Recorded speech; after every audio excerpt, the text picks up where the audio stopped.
Hi everyone! Today I'm going to show you my favorite method for a tubular cast on, which is the Italian cast on. Here I used it on the hem of my quadrillion, and I think that it has just the right amount of stretch and it looks super neat from both the right and the wrong side. We are going to start by preparing a piece of yarn, and here I am leaving a long tail, just as in a long tail cast on.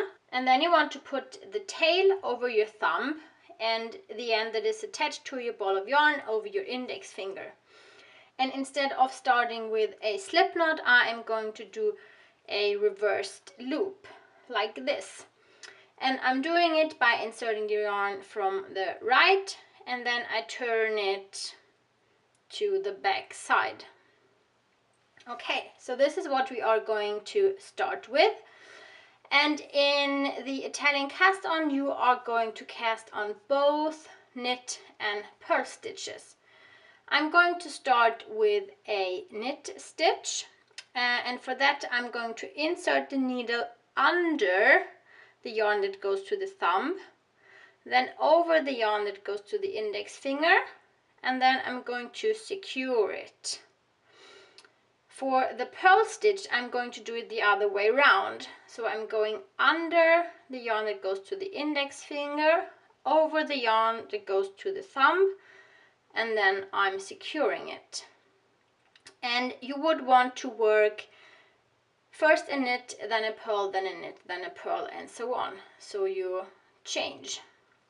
So under, over, and secure for a knit stitch, under, over, and secure for a purl stitch.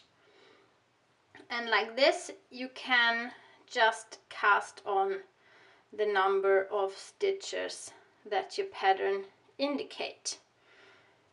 This is the first step, and when you have cast on as many stitches as your pattern says, then you are going to work a few transitional rows. And as you can see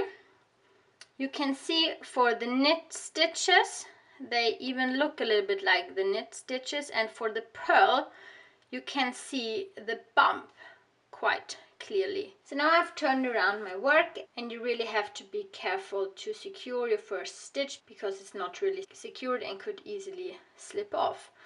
So in this first transitional row, what I'm going to do is that I'm going to slip every purl stitch with the yarn in front, and I'm going to knit all of the knit stitches. And because the last stitch that I cast on was a knit stitch, I'm going to start with slipping this first stitch. Then I'm going to knit, and on this first row only, I'm going to knit all of the stitches into the back loop, because due to the cast on, all of the knit stitches are twisted. Going to slip the purl stitch and knitting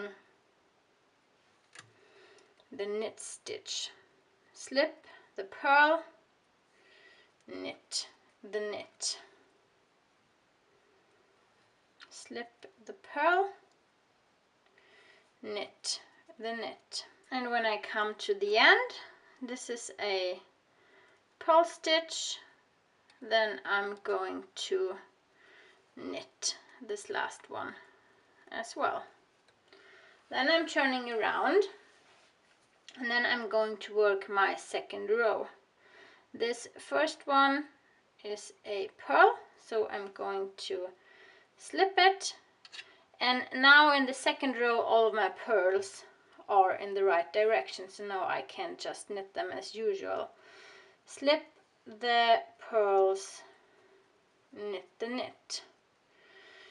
And now I'm in my second row, and now I'm going to just continue doing this for 4 rows. Now I've worked 4 rows of my transitional rows, and you can already see that you have this nice round edge here at the bottom. The cast on is especially good for making a ribbing. So usually you are going to continue with, for example, a 1x1 ribbing, so knit one, purl one. And in that case, you can just start to knit the ribbing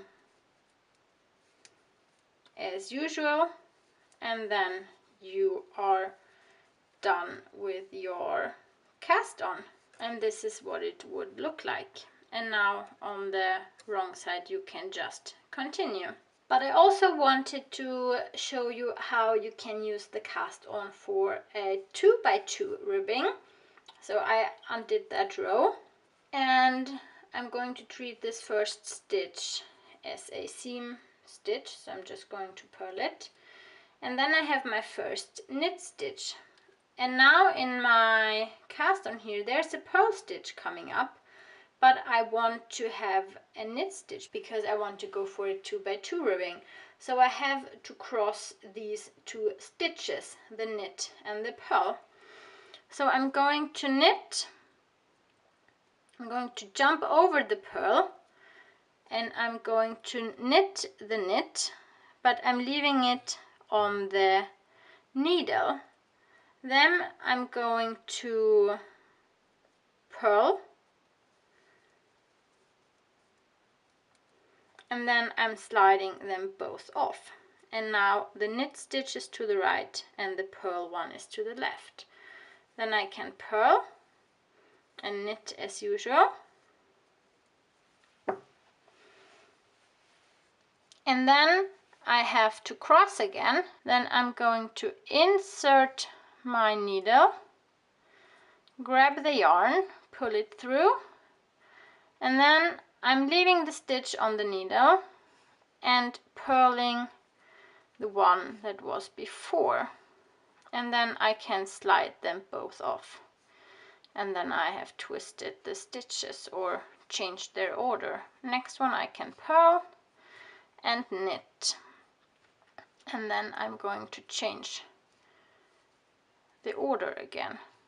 So knit the stitch, purl the one in front, and slide them both off.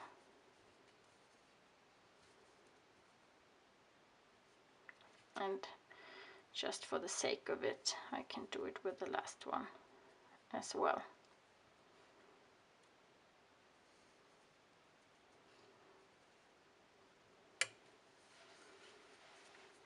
So the last one here got a little bit sloppy. I'm working with a cotton yarn.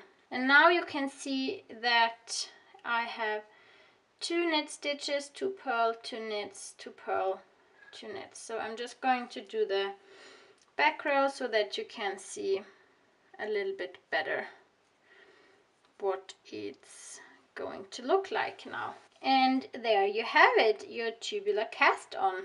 I really like this technique because I think it's quite simple once you've got the hang of it, and you don't need any waste yarn and you can just get going. I'm also wondering what your favorite cast on is, or maybe even your favorite tubular cast on. Let me know in the comments below. And thank you so much for watching as always, and I hope to see you next Wednesday. Bye bye!